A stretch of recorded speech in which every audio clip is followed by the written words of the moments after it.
welcome back or welcome to my channel. My name is Ren and on this channel we talk about all things bookish. Today I have some book recs for you. I have a bunch of queer manga. I have been reading so much manga this year and it's been so fun. I have genuinely been loving getting back into it. I used to read so much manga when I was a teenager and I watched a lot of anime as well. It's genuinely such a big deal for me that there's now a lot of queer manga, because that wasn't a thing. It's a huge industry where there is a lot of censorship and there's a lot of things that the creators and authors and illustrators have to be careful of when they are making content. So for the longest time there wasn't any queer content, and I remember in Yuri on Ice, the anime, where it was very clearly romantic and they kissed, but the kiss had to be covered like with his arm, so it wasn't explicit, and that was when I was, I think, like 20, 21.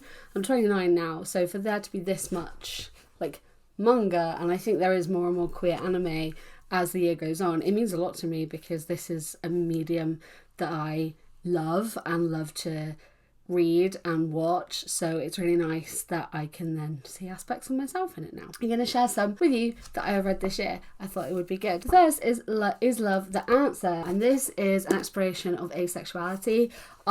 This was like this in the shelf, and obviously the ace flag is here, and I was like, that can't possibly be, like, I pulled it out and I was like, it's actually, like, this is amazing. And this is such good asexual representation as well.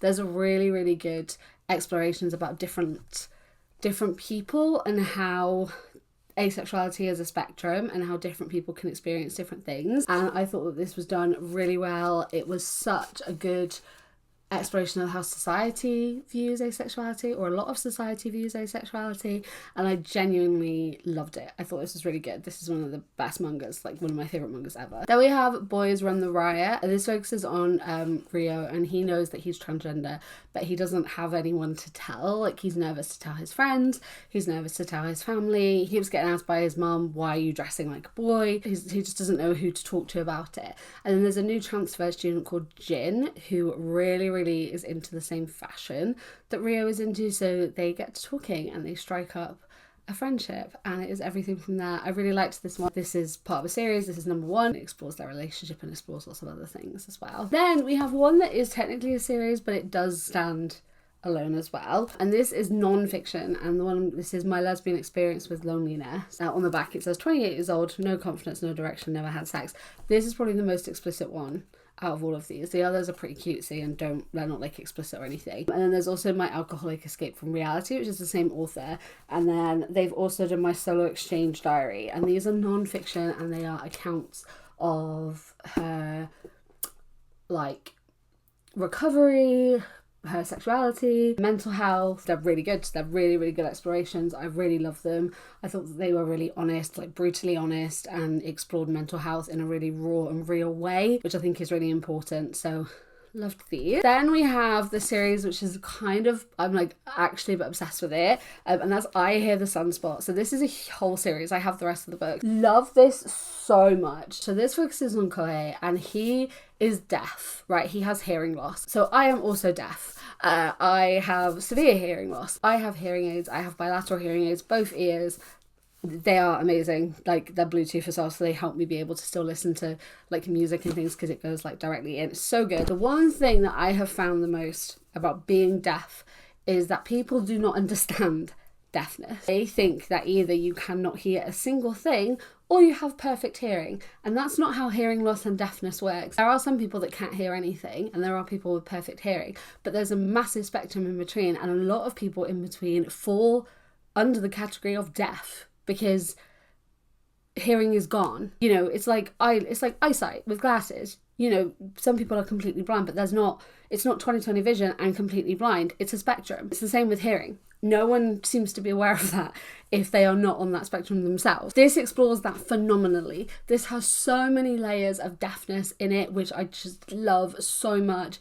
It explores it in such a expansive way and such an important way, and it's also gay as well. It's also very queer, and it explores queerness in a very important way as well, and different kind of like being okay with your queerness and just everything from there, and seeing their relationship develop has been so lovely. And I love the inclusion of sign language, and then obviously like every country has different sign language. So this is Japanese sign language, which is different to BSL, which I'm learning. Like it's such an interest. Like it was so good. I love this series so much. Like I cannot scream about it enough. I hear the sunspot. Very cute. Loved that. So then we have Bloom Into You. This focuses on You, and she's always loved reading romantic manga and has dreamed of like this life and being able to have that. But when one of her classmates confesses his feelings to her, she doesn't feel anything.